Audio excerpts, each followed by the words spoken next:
If you want to feel better about yourself as a pilot, then keep watching this video. I'm going to share some of the things I'm most embarrassed about, some of the mistakes that I used to make, and not with the intention of embarrassing myself. No one wants to do that. But I hope that you can learn from them. And more importantly, I would love to see more of this in the aviation community where we are willing to learn from our mistakes. Our mistakes, I think, can be the biggest teachers, right? And so I just want to have a better kind of level of openness about sharing the things we're learning from. And so if I need to take the first stab at saying, hey, I'll raise my hand and say, this is what I did or what I used to do and what I'm currently learning, then I'm happy to do that. But I think it will be helpful if we can all just learn more from our mistakes. So here are some of my biggest ones. Oh, and also at the end, I've got a really cool new resource I want to share with you that I promise will help you either learn some good new tricks or at least avoid some more bad things that I've done. One of the first things that comes to mind is, knock on wood, the only time that I've lost my engine so far. Hopefully it's the only time, we'll see. But it was when I was flying the Super Cub, and it was a really cold day, really beautiful. I love kind of the low overcast days that are, you've got overcast like 5,000 or 6,000 feet, so it's really beautiful VFR right underneath it, and the air is cold, the airplane flies really well. Like, I love those kinds of days. And I was flying around in the Texas Hill Country, and I had my cousin in the back, and we were just having a good time and kind of just exploring, flying low and slow and stuff. And when I landed in the backfield where we kept the Cub, as soon as I touched down, the prop just stopped. It just went vertical on me. And no big deal. Like, I ended up landing, just obviously coming to a stop. And I thought, what just happened? And I realized that I didn't put on the carb heat in landing. And it's not usually something I forget, but that time I did. And luckily, I didn't lose the engine sooner. But it was like, as soon as the wheels touched down, just that prop just went vertical on me and just stopped. And it really got my attention. But you better believe that now anytime I fly the Super Cub, I never forget carb heat, right? And so something as simple as carb heat can be a hugely impactful part of your flight, particularly in cold weather operations and things. And you don't even have to be in cold weather really to get carb ice. I've experienced this elsewhere in pretty warm temperatures and things. And so anytime the checklist is calling for carb heat, don't forget the carb heat. Another memorable moment was on my solo cross country. First time I'm ever flying solo. I'm 16 years old and I'm flying a 172 in North Texas. I'm about halfway into my journey. Things are going great. I'm really talking to myself out loud. I'm kind of narrating the journey, narrating the checklist, just really trying to be focused on my navigation, just all the stuff, right? And as I'm talking to myself, all of a sudden I realize that I'm not getting transmissions back into my headphones, but I can hear other things. I go squelch the radio and I can hear the static, and I'm just trying to make sure. But anytime I talk into my microphone, I just can't hear anything. And I started to panic. And I remember vividly, and this is 14 years ago, but I vividly remember yelling check, because sometimes, like, anytime you check a microphone, maybe it's a musician thing, but you just kind of, check, 1 2 1 2, that kind of thing. And I remember yelling into the microphone like check, and I started to yell it louder as my panic level started to get a little bit higher, that I realized, oh no, like, this is the first time I'm out on my own and I just lost my comms, right? So I just remember yelling check. And so I started diagnosing, trying to figure out if the radio issue, whatever. Anyways, as I diagnose it, and I'm kind of panicking at this moment a little bit, I realized that I had just stepped on one of my headset cables. The 2-prong jack that goes in, you plug in. Well, in that particular Cessna, you plug them kind of from the bottom up instead of like from the side in, and so they're real easy to accidentally yank out. And I guess when I was kind of situating myself or kind of moving around a little bit, I must have stepped on that, and it pulled the transmission. There's 2 cables, one's kind of for receiving, one's for transmitting, and the transmission one had just gotten pulled out.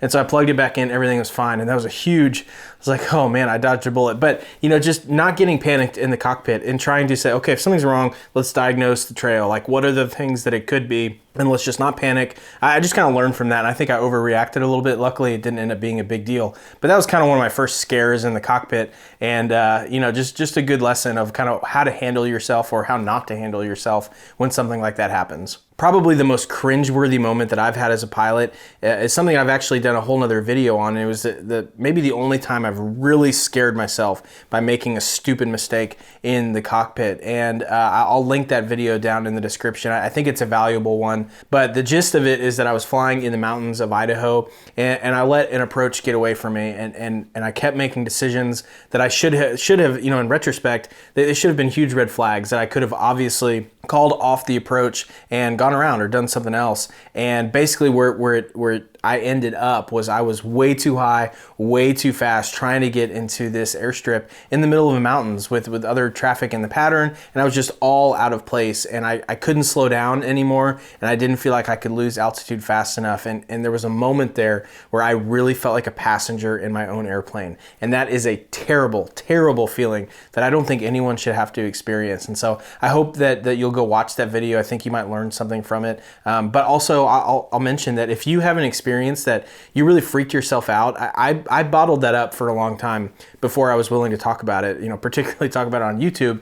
But gosh, just seeing all the comments from that video just gave me so much freedom to talk about it. And honestly, it's part of why I'm making this video now, because I realized like, oh gosh, it's a really good thing to talk about our mistakes and hear other mistakes that other people have made. And so I think the best thing that you can do when you make a mistake like that is to learn from it. If you don't learn from it, then all it's doing is eating away at you, and it's not actually providing you any benefit. So if we just share that experience with others, we can actually, harness some positivity from it rather than it just being something that's a burden for us. And so I hope you'll consider sharing in the comments or among your own aviation community. Just find a way to get that out. You're going to learn from it. It's going to make you feel a whole lot better. One thing I have to look back on and just kind of laugh and give myself a break on is when I was learning to fly a constant speed prop airplane, which is a 182. And this is before I bought my 182, but at the time my dad had a 182 and I was learning to fly it. He'd let me solo it from time to time. And so as I was learning to fly, like at first I was pretty confused by it. And it's really not hard to learn, especially in retrospect. Like it's really like going from kind of the first bicycle that you learn on to going to your first like mountain bike that has gears on it, right? Once you learn how to kind of navigate the gears and when and why you'd use them, like it's a huge benefit and you get used to it. But at first it can be a little clunky as you're like, oh man, now I have to think about that. And so I remember at the beginning of learning to fly the 182, I'd get a little confused sometimes, when I was descending or ascending and trying to remember like which order does the prop and the power go, like which one do you increase first or decrease first, depending on the situation. And I get myself turned around sometimes. And I remember when I was descending from cruise, there was one time where I remember that I was thinking, gosh, I know I'm supposed to increase the RPM, I'm supposed to go forward with the prop here at some point prior to landing. And I don't remember exactly when, so I'll just do it now, right? And so you're coming out of cruise, you're going full cruise speed, and then I went full forward on the prop, and it just adds a lot of drag because of the angle of the prop. And so you kind of slow down, so it's kind of, you kind of came forward, and I remember and I was like, oh, I don't remember other people doing that. I don't think I did that correctly. And so it might sound like a minor thing, but I think the general takeaway there is that I just didn't understand the system on my airplane well enough, like the equipment. And I needed a little bit more instruction on that. I wasn't unsafe about it, but like just kind of guessing or being like, I don't know, I think I'm supposed to do that later, so I'll just do it now. I needed to ask for more help on that. Like that would have been a very easy thing to overcome. And I look back on that, I'm like, why did I let myself do that? Why did I let myself just kind of guess or not fully know the answer and just kind of make it up? Maybe not make it up, but you get what I'm saying. And so I think the point is, if there's some area that you like don't feel 100% confident in, like ask for help. It's okay to ask for help. It's not a knock on your pride. I think it's a bad signal if you can't ask for help. And this is a situation where I didn't feel like I could ask for help. So eventually got it all figured out, feel very confident in the constant speed prop at this point. But I look back on that, I'm like, man, wish I would have done that differently. One lesson that I learned the hard way came when I actually owned an airplane, and I learned that my leaning practices were really, really poor, like my leaning of the mixture. And so after the first few oil changes and annuals, my mechanic kept approaching me and said, hey, Charlie, your spark plugs, as we're pulling them, they're really fouled. They're really gunked up. How are you doing on your leaning? Are you leaning enough? And I realized that there were two phases of flight that I was really screwing this up, because I would still lean, during cruise and everything and follow the checklist and no big deal. But there were two key areas that I was actually forgetting. And the first one was leaning on the ground. So after you start up the engine, like really, really, pulling that mixture back, and it's important to lean on the ground. And then the second was in descent out of cruise. Sometimes as I was just coming out of cruise, in an abundance of caution to not forget to do it for landing, that's a really bad reason. This is a mistake in retrospect. I would just go full forward on the mixture as I was coming down. It was kind of part of my own little descent not checklist, because it's not on the checklist, but I would just go full forward on the mixture, and still really high up. Like, the engine just doesn't need that. You've leaned it for a reason. And so between those two things, I was just really gunking up the spark plugs, and it led to a lot of fouling and stuff. And so now I really lean aggressively in all areas of flight as much as you can, with still keeping the temperature of the engine within limits and things. And so I guess I didn't really learn that well at the flight school, because you didn't really have to deal with like recurring issues. If you didn't lean on the ground one time or whatever, no big deal. You're going to fly a different airplane the next day. You're never going to talk to the mechanic and realize like, hey, what chronic issues am I developing because of the way I'm handling my airplane? But when you're flying your airplane and doing the same problem over and over and over, you will start to see the impacts, the negative or positive impacts of your actions. And I learned that uniquely once I actually owned the airplane and realized that I had some bad practices associated with it. Another thing that I'm not very proud of is how long it has taken me to really try to dive in deeper about engines and systems knowledge. I think this is definitely one of my weaker areas as a pilot, and all through getting my licenses and things, like I had enough proficiency and knowledge to obviously become licensed and pass the exams and things, but when it came to airplane ownership, like I just had and probably still have a pretty weak understanding about how everything works on the airplane. And so for the first few years of airplane ownership, I just wasn't really doing anything about it. I was like, hey, I know how to fly this airplane. I feel pretty proficient in flying the 182, but as an owner, I wasn't really taking the extra step to really try to understand everything about it, because I'm not a mechanic. I didn't grow up a mechanic, and I just thought, well, I'll just be the pilot. And I'm realizing now more as I'm getting into airplane ownership, you don't have to be a mechanic, but you really do have to grow in the knowledge of it, because there's going to be things that come up on your airplane that you don't necessarily have, you're not necessarily going to be the one to fix it, but you need to kind of have a working knowledge of that part of the airplane. And when you're discussing with your mechanic or trying to figure out what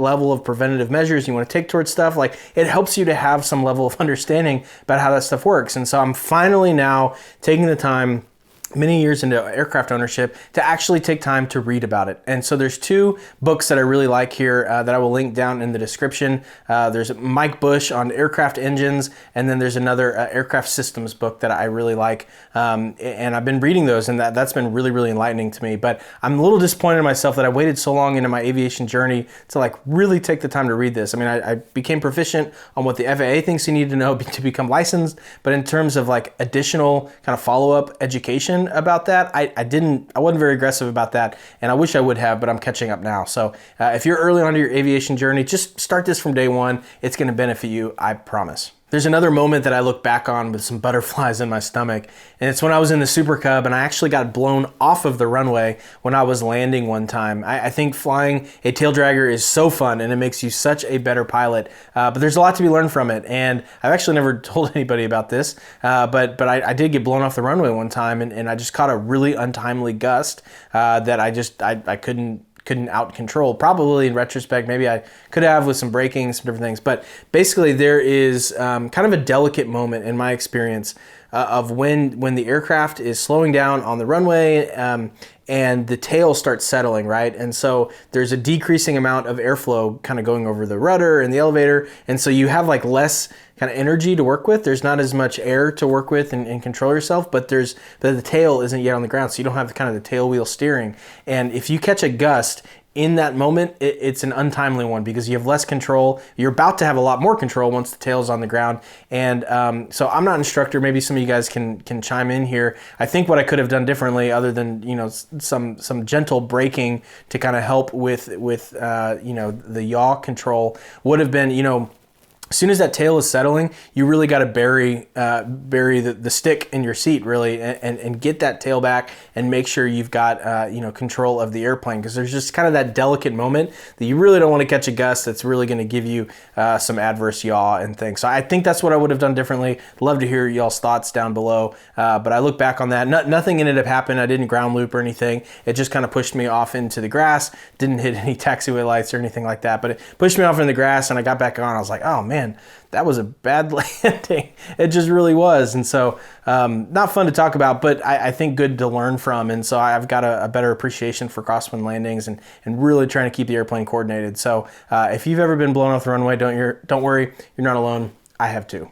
One more thing that I've really tried to learn from is looking back on the times that I got hurried by ATC and stopped being as much of a pilot in command and a little bit more of a passenger. This has happened many times, but one time that comes to mind was I was flying with my dad in his 182, and we were departing out of Dallas Love Field, which is a really big airport. It's Southwest Airlines headquarters, so there's tons of jets coming in and out of there. And we were taxiing in between all these jets, and Tower asked if we were going to be ready at the end once we got to the end of the runway. And so just in a kind of hurried manner for me, I was flying left seat, in a hurried manner for me just to try to stay out of everyone's way, I said, yeah, we'll be ready at the end. And my dad chimed back in, he goes, no, Charlie, we got to do our run up. Like, we got to do our whole checklist. We're not going to be ready at the end. And so I had to get back to Tower, and I said, oh, I'm sorry, we need our run up, duh, right?